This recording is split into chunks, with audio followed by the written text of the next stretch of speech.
நம்ம இன்னைக்கு சிகப்பரிசி புட்டு எப்படி செய்யலான்னு பார்க்கலாம். இந்த அரிசியில் ஏராளமான சத்துக்கள் அடங்கி இருக்கு.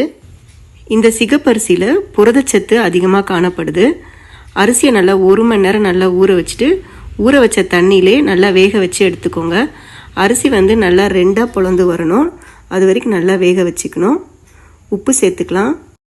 இந்த அரிசி சாப்பிட்றதுனால நீரிழிவு நோயை கட்டுப்படுத்தவும் உதவுது. ஆஸ்துமாவை கட்டுப்படுத்தும்.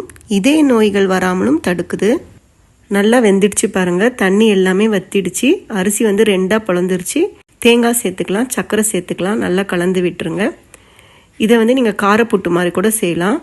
உடல் எடை குறைக்கணும்னு நினைக்கிறவங்க இது மாதிரி நீங்கள் புட்டு செஞ்சு சாப்பிடலாம்.